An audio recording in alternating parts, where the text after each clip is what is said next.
वार जो है, वार में कोई सिद्धांत नहीं होता। वार में ये होता है कि जो हमारे ऊपर हमला करेगा या जिसके जरिए से हमला होगा या जहां से हमला करने वाले को फायदा पहुंच रहा है, सोर्स जहां है, उस सोर्स पर हमला किया जाता है। तो क्या इनको इस बात की जानकारी नहीं है कि डोनाल्ड ट्रंप या अमेरिका को बीबी पसंद है, इजराइल पसंद है, और बेंजामिन नेतन्याहू जो बीबी है उनको जंग पसंद है।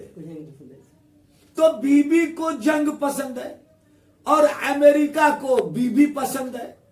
अमेरिका बीबी का साथ नहीं छोड़ सकता, नेतन्याहू या इजराइल का साथ नहीं छोड़ सकता, और इजराइल अमेरिका को यूज कर रहा है, और इजराइल के जरिए अमेरिका मिडिल ईस्ट को कंट्रोल कर रहा है। हम उसको उसके इकोनॉमिक और मिलिट्री बेस जो इंपायर खड़ा किया है, हम उसको मार रहे हैं। आपसे हमारी कोई दुश्मनी नहीं है, आप हमारे हैं। चीन और रूस इनडायरेक्टली आप समझें कि ईरान को पूरी तरह से सपोर्ट कर रहे हैं, और नॉर्थ कोरिया भी सपोर्ट कर रहा है। आप एक बात ये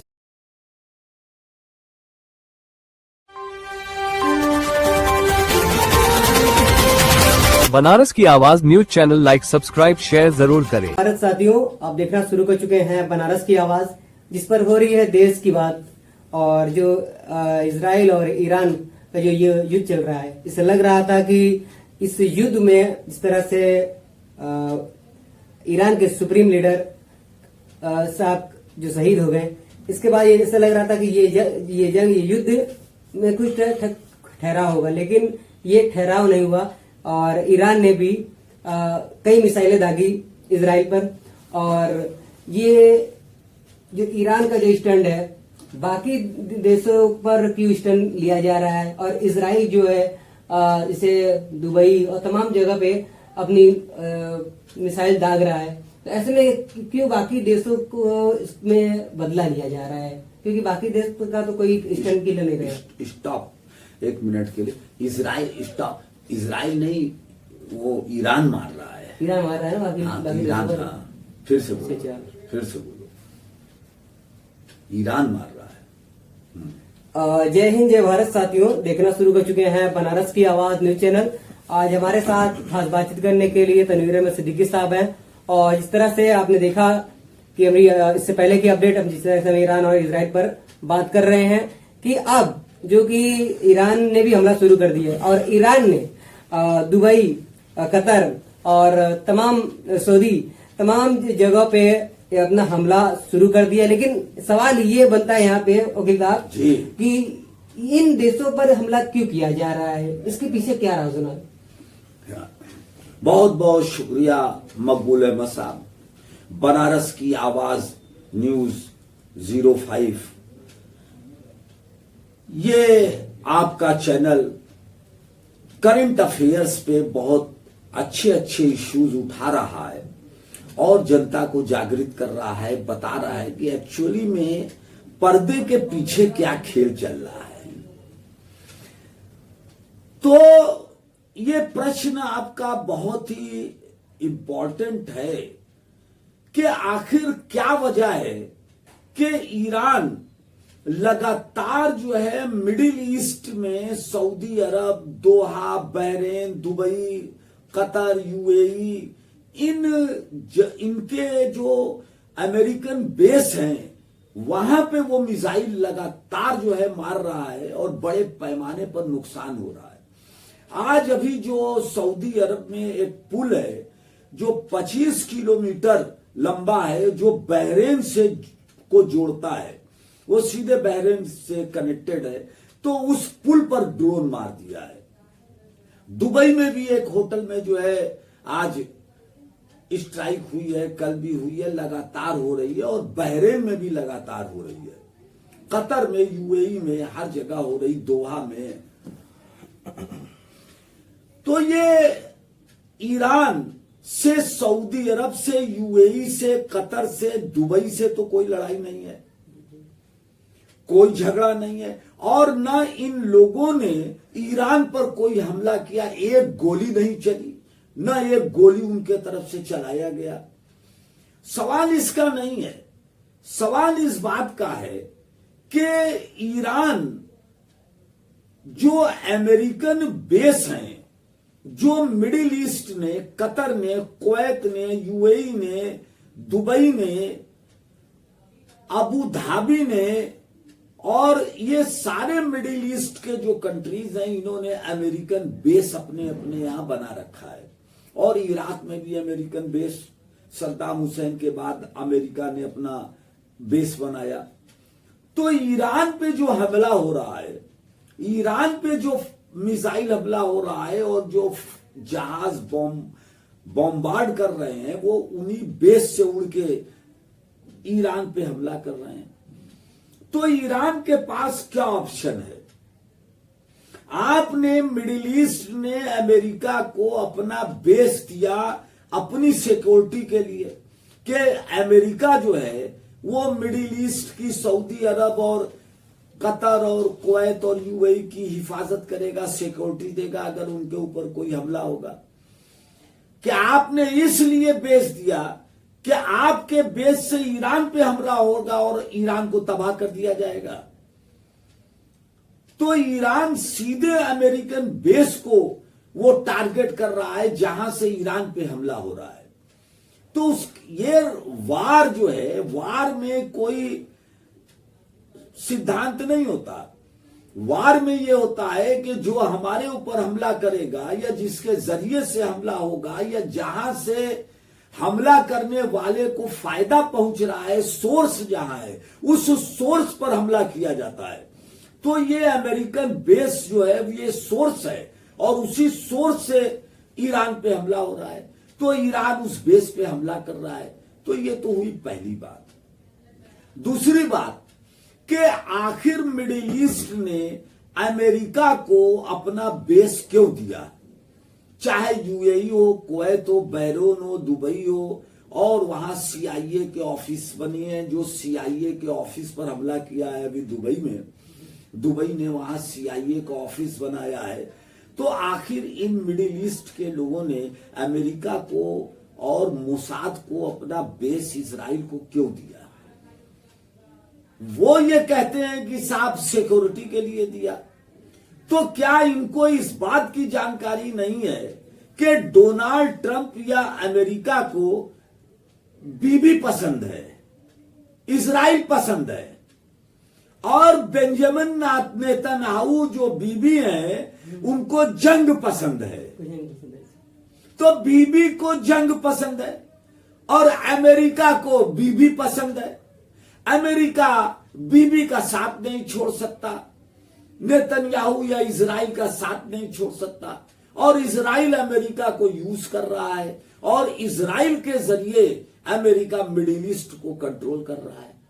तो मिडिल ईस्ट को अमेरिका इजराइल का डर दिखाता है, भय दिखाता है कि देखो हमारे कैंप में अगर तुम रहोगे तो तुम्हारी सिक्योरिटी रहेगी, तुम्हारी हिफाजत रहेगी, और अगर तुमने हमारा कैंप छोड़ा और चाइना और रशिया के कैंप में गए या ब्रिक्स के मेंबर बने, या तुमने पेट्रो डॉलर छोड़कर, अगर डॉलर में अगर तुम छोड़ के अगर तुमने चाइनीज युआन में अगर तुमने पेमेंट लेना शुरू किया या रियाल में अगर पेमेंट देना शुरू किया या लेना शुरू किया, तो उससे डॉलर की कीमत कम होगी और डॉलर का इंटरनेशनल जो स्टैंडर्ड है, क्रेडिट है, वो कम होगी। तो इसलिए अगर आप पेट्रोल किसी को बेचें तो उससे डॉलर में भुगतान लें, ताकि डॉलर जो है, जिस तरह से बॉडी में खून दौड़ता है उसी तरह डॉलर इकोनॉमी, वो दुनिया के इकोनॉमी में डॉलर घूमता रहता है। तो अगर वो डॉलर की चाल कम हो जाएगी तो अमेरिका की इकोनॉमी कम हो जाएगी। तो ये दबाव अमेरिका इजराइल के जरिए पूरे मिडिल ईस्ट को डरा के रख रहा है। तो सवाल इस बात का पैदा होता है कि भाई ठीक है, तो अगर ईरान हमला कर रहा है तो क्यों नहीं अमेरिका के पैट्रियट या उनके जो आयरन डोम है या उनके जो भी जेरॉल्ड है जो मिसाइल्स को रोकते हैं, क्यों नहीं रोक रहे हैं? इसका मतलब ये हुआ कि अमेरिका और ये चाहता है कि सऊदी अरब और मिडिल ईस्ट यूएई में जब मिसाइल गिरेगा तो यह लोग मिलके ईरान पर हमला कर देंगे, और जब ईरान पर हमला कर देंगे तो बहुत बड़ा कॉन्फ्लिक्ट सुन्नी और शिया में हो जाएगा और ईरान और मिडिल ईस्ट में हो जाएगा, और ये कॉन्फ्लिक्ट फिर आगे बढ़ेगी। तो करबला के बाद जो कॉन्फ्लिक्ट बढ़ी, जो करबला के बाद विवाद बढ़ा, जो आपस में एक दूसरे के खून के प्यासे हुए, तो वो तवारीख जो अभी तक चली जा रही है, फिर पूरा मिडिल ईस्ट अगर ईरान पर मिलकर हमला करता है तो ईरान मजबूर हो जाएगा फिर मिडिल ईस्ट पर हमला करने के लिए। तो उसकी मिसाइलें सऊदी अरब के जो सिविलियंस हैं, जो इमारतें हैं, जो दुबई की इमारतें हैं, सिविलियंस हैं, उन पे गिरने लगेंगी।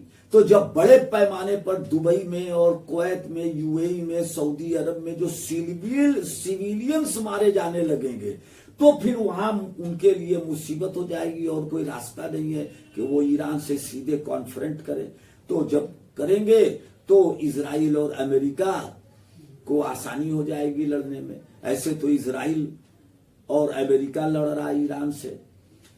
तो ये पॉलिसी है, ये है। और दूसरी बात, एक बात बहुत इंपॉर्टेंट है मकबूल अहमद साहब, कि सऊदी अरब के एक ऑफिसर ने, अधिकारी ने ये बयान दिया है और उसका बयान बहुत वायरल हो रहा है। उसमें उसने ये बयान दिया है कि साहब हमने अपनी जमीन दिया है अमेरिका को, मिडिल ईस्ट ने अपना बेस बनाने के लिए अमेरिका को जमीन दिया, इतना रुपया खर्चा किया, सब कुछ दिया, और डोनाल्ड ट्रंप अभी आए थे और $1 बिलियन की बिजनेस डील लेके चले गए। तो $1 बिलियन की डील हमने दिया, बिजनेस दिया डोनाल्ड ट्रंप को, और हमारे ऊपर मिसाइल जब गिर रही तो अमेरिका के रडार सिस्टम, अमेरिका के जो है पैट्रियट और जो है उनका जो आयरन डोम और जो सिस्टम है वो हमको बचा नहीं रहा है मिसाइल से, और अमेरिका का पूरा सिस्टम इजराइल को बचाने में लगा हुआ है। तो वो इजराइल को बचाने में लगा हुआ है और हम लोगों को छोड़ दिया है रहमो करम पर कि ईरान की मिसाइल आए और आके जो है जो भी नुकसान करना है करे। तो ये जो बयान है सऊदी अरब के अधिकारी का, ये पूरे मिडिल ईस्ट में वायरल हो रहा है। देखिए, सबसे बड़ी बात है कि या तो मिडिल ईस्ट की मजबूरी रही, या कमजोरी रही, या उनके अंदर दूरअंदेशी नहीं थी, या जो भी बात रही कि वो ये नहीं समझ सके कि अमेरिका जब भी जाएगा तो इजराइल के साथ जाएगा, वो मिडिल ईस्ट के साथ नहीं जाएगा, इस्लामिक वर्ल्ड के साथ नहीं जाएगा, और यूरोप भी जब जाएगा तो वो इजराइल के ही साथ जाएगा। जो सऊदी करोड़ों का मिलियन का कारोबार करता है इनके साथ, अमेरिका के साथ, बिलियन बिलियन हाँ, अमेरिका उनका सपोर्ट नहीं कर रहा है। वो इसलिए नहीं करता कि जो इजरायली लॉबी है, जो ज्यूज लॉबी है, ये आपका सवाल अच्छा है कि $1 बिलियन के बिजनेस के बाद भी अमेरिका और यूरोप इजराइल का साथ देते हैं, जो मुश्किल से 1 करोड़ की आबादी इजराइल की है। अब एक छोटा सा देश है, मान लीजिए बनारस और मिर्जापुर मिला लीजिए, 2-3 डिस्ट्रिक्ट मिला लीजिए, उतने बराबर जो है वो इजराइल है। छोटा सा देश है, 1 करोड़ की आबादी है, मगर वजह उसकी ये है कि यूरोप और अमेरिका इसलिए इजराइल के साथ रहते हैं, और भी बहुत से कंट्रीज रहते हैं, कि इजराइल ने इतना बड़ा बैंकिंग सिस्टम खड़ा कर दिया है। जो इनके बैंक हैं, वर्ल्ड बैंक है, IMF है, और जितने बड़े बड़े बैंक हैं दुनिया के, वो सब जो है ये इजराइल के हैं और ज्यूज के कंट्रोल में है। तो उसमें आप रॉथस्चाइल्ड है, और उसके बाद जो है ब्लैक रॉक है, रॉकफेलर है, बिल गेट्स है, एलन मस्क है, उसके बाद जो है ये वैनगार्ड है। ये जो दुनिया के बड़े बड़े जो है बैंक और बिजनेसमैन है, ये सब ज्यूस के कंट्रोल में है। तो ज्यूस पूरे दुनिया के बैंकिंग सिस्टम को अपने कंट्रोल में रखे हैं। तो यूरोप के लोग और आपके अमेरिका के लोग, ये लोग उसी बैंक से रुपया लेते हैं और उसी बैंक के कर्जदार हैं, उसी बैंक से उनका डेवलपमेंट है। तो जब आप उसी बैंक से कर्जा ले रहे हैं, आप डेवलपमेंट उन्हीं से है। और जितनी भी बड़ी बड़ी कंपनियां आप दुनिया की देखेंगे, ब्लैक रॉक हो चाहे कोई भी हो, आप दुनिया की जितनी बड़ी बड़ी केएफसी को देखिए आप, तो दुनिया में जहां जहां वर्ल्ड चेन आप देखेंगे, जारा है, ये है, तो ये सब बड़ी बड़ी कंपनियां हैं, ये सब जो है उन्हीं की है। तो अगर इजराइल और ज्यूस अगर अपना हाथ खींच लेंगे तो यूरोप और अमेरिका इकोनॉमिकल क्राइसिस में आ जाएगा। तो यूरोप इस वक्त इकोनॉमिकल क्राइसिस में है, यूक्रेन वार के वजह से और प्लस आर्थिक मंदी के वजह से, और रूस भी आर्थिक क्राइसिस में है। इसके साथ साथ अमेरिका जो है दुनिया का सबसे बड़ा कर्जदार है। ये आपको एक बात बता दें, $37 ट्रिलियन का कर्ज अमेरिका की ट्रेजरी पर है। 37 ट्रिलियन डॉलर, बल्कि अब ये बढ़ भी गया होगा, ये इस समय 42-45 ट्रिलियन डॉलर तक चला गया होगा। ये हम आपको 6 महीना पहले की बात बता रहे हैं। तो 37 ट्रिलियन डॉलर, और अमेरिका का आपको बता दें मकबूल साहब जानकारी के लिए कि टोटल अमेरिका की जो आमदनी होती है उसका 25% प्रॉफिट जो होती है वो सब चुकाने के बाद उसका 25% खाली इंटरेस्ट में चला जाता है ट्रेजरी को, जो ट्रेजरी पर उसको जो है लोन जो उसने लिया है, बॉन्ड पर जो लोन लिया है, तो वो तो 25% तो सीधे आपकी चली जाती है इंटरेस्ट चुकाने में अमेरिका की। तो इसीलिए अमेरिका इस वक्त डोनाल्ड ट्रंप के नेतृत्व में ये एक तरह से डकैती के रोल में आ गया है। कहना पड़ रहा है कि डकैती के रोल में आ गया है। जॉर्ज डब्ल्यू बुश के जमाने में भी जब इकोनॉमिक क्राइसिस आई तो जॉर्ज डब्ल्यू बुश के जमाने में बगदाद इराक पर हमला किया गया और इराक पर कब्जा करके इराक के जो कुआं तेल है वो तेल के कुएं से तेल निकाल के अमेरिका ने जो है, अमेरिकन पेट्रोलियम कंपनियों ने जो है अपना प्रॉफिट बनाया और अपना कर्जा बांटा और नई जो है कंपनियों को जो है उन्होंने सपोर्ट किया, कोरोबोरेशन किया और इराक की संपदा को इन लोगों ने लूटा। इसी तरह अफगानिस्तान की भी संपदा को लूटा इन्होंने हमला करके। अब आप देखें कि वेनेजुला के प्रेसिडेंट को भी ये उठा के ले आए और वेनेजुला जो सबसे ज्यादा आपको बता दे मिडिल ईस्ट से भी ज्यादा, सऊदी अरब से भी ज्यादा वेनेजुला के पास तेल है दुनिया में। वेनेजुला जो है लोग आमतौर पर लोग समझते हैं कि सऊदी अरब के पास है, ईरान के पास है, इराक के पास है, ऐसा नहीं है। इनसे भी ज्यादा तेल का कुआं वेनेजुला के पास है, मगर अमेरिका वेनेजुला को तेल बेचने नहीं देता, बड़ी बड़ी तेल पेट्रोलियम को जो है वो करने नहीं देता, उस पर इतनी पाबंदी लगाया है। और अब वेनेजुला को जो है वो हमला करके अब वेनेजुला से वहां बड़ी बड़ी अमेरिकन कंपनियां वहां जा रही हैं और तेल निकाल के अमेरिका की शर्तों पर बेच रही हैं। तो उससे वो अपना जो इंटरेस्ट है ट्रेजरी पर, जो उसका दबाव है, वो उस ट्रेजरी के दबाव को कम करना चाहता है।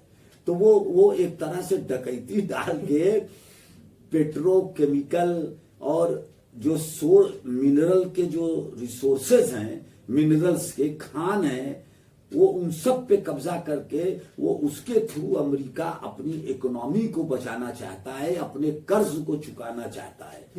ये कारण है। जैसे कहा जाता है कि अमेरिका जो है पावरफुल है, लेकिन ये चीज तो अब तो सामने दिखाई दे रही है कि वो कितना कर्जदार है। हाँ, यस। अगर कर्जदार नहीं होता, उसकी इकोनॉमी एकदम डाउन हो रही है, इकोनॉमी उसकी खराब हो रही है, तो वो इसीलिए ये सब कर रहा है, अपनी इकोनॉमी को बूस्टअप, और इसीलिए उसने टैरिफ भी लगाया कि वो टैरिफ के जरिए जो आमदनी जो कमाएगा टैरिफ के जरिए, वो टैरिफ के जरिए जो उसके ऊपर जो 37 या 40-45 ट्रिलियन का जो कर्ज है, वो उस कर्ज को टैरिफ के जरिए चुकाएगा। तो ये उसकी एक पॉलिसी है डोनाल्ड ट्रंप की। क्या लगता है कि ईरान और इजराइल के बीच में क्या चीन भी अपना स्टैंड लेगा?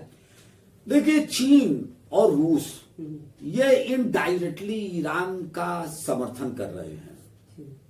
ये सही है कि ईरान के फॉरेन मिनिस्टर ने मिडिल ईस्ट के सारे फॉरेन मिनिस्टर से और उनके जो किंग हैं उनसे बात किया है, कहा है कि आप हमारे दोस्त हैं, हमारे मित्र हैं, हमारा आपसे कोई झगड़ा नहीं है। हम सिर्फ अमेरिकन इकोनॉमिक एम्पायर जो उनका है, हम उस एम्पायर को तोड़ रहे हैं। अमेरिकन एम्पायर को, जो इकोनॉमिक एम्पायर और जो बेस उन्होंने बना रखा है और यहाँ पे जो एक्सप्लॉइटेशन कर रहे हैं, हम उसको उसके इकोनॉमिक और मिलिट्री बेस जो एम्पायर खड़ा किया है, हम उसको मार रहे हैं। आपसे हमारी कोई दुश्मनी नहीं है, आप हमारे हैं। चीन और रूस इनडायरेक्टली आप समझें कि ईरान को पूरी तरह से सपोर्ट कर रहे हैं और नॉर्थ कोरिया भी सपोर्ट कर रहा है।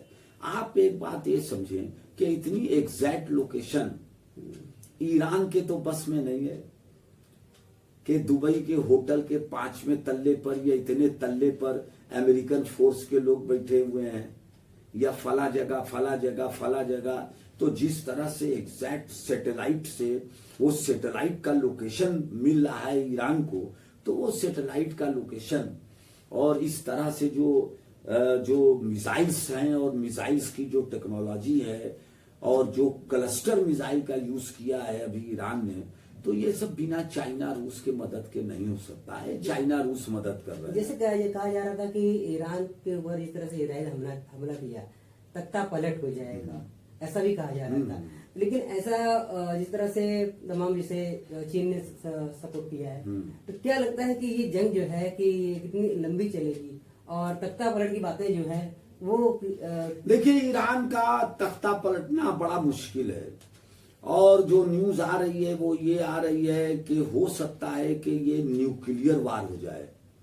हो सकता है जिस तरह अमेरिका ने जापान में हिरोशिमा और नागासाकी पर एटम बम मार दिया, हो सकता है कि अमेरिका न्यूक्लियर का इस्तेमाल कर ले, क्योंकि अमेरिका और डोनाल्ड ट्रंप एक जिद्दी टाइप के व्यक्ति हैं और वो बिजनेसमैन हैं।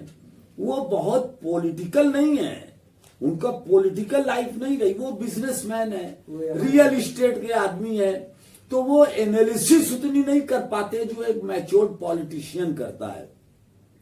तो डोनाल्ड ट्रंप इस एज में है और जिस तरह से अभी उन्होंने एक प्रेस कॉन्फ्रेंस किया है और उस प्रेस कॉन्फ्रेंस में देखा गया उनकी फेस को कि वो बहुत ज्यादा दबाव में थे। तो उनके फेस और उनके डेमीनर पे बाकायदा इंटरनेशनल मीडिया पे चर्चा चल रहा है। तो वो चर्चा जो इंटरनेशनल मीडिया पे उनके डेमीनर पे चल रही है, तो बड़ा दबाव है। हो सकता है कि वो इजराइल को बचाने के लिए और अपनी जीत दिखाने के लिए वो इस हद तक जा सकते हैं कि वो एटम का यूज कर सकते हैं। एक और बात हम बता दें मकबूल अहमद साहब कि आज ये न्यूज आई कि 4.3 का एक भूकंप जो है ईरान के अंदर एक जगह है वहां पे आया है। ऐसा तो ये भूकंप आया और यह है कि जमीन के अंदर ऐसा लगता है कोई कि काफी अंदर जमीन में कोई विस्फोट किया गया है। तो ये न्यूज आ रही है। अब वो न्यूज जो है अभी कंफर्म नहीं है कि ये जलजला था या ईरान ने जो है न्यूक्लियर परीक्षण कर लिया और न्यूक्लियर स्टेट हो गया। ये भी हो सकता है। ये भी हो सकता है क्योंकि न्यूज आ रही है कि 4.3 रिएक्टर पे जो जलजला आया है वो ऐसा है कि ईरान ने अपना परीक्षण कर लिया एटम बम का। तो और ईरान बार बार कह रहा है कि हम ऐसा हथियार मार देंगे कि किसी ने सोचा भी नहीं होगा कि ऐसा हो सकता है। तो हो सकता है कि अगर ईरान पर एटम बम मारा जाए और अगर तो ईरान भी एटम बम का यूज कर दे, यह भी हो सकता है। तो बड़े गंभीर स्थिति में दुनिया जा रही है, और ये दुनिया अमेरिका और इजराइल के जिद के वजह से, ये दोनों के जिद के वजह से आज पूरी दुनिया खतरे में है।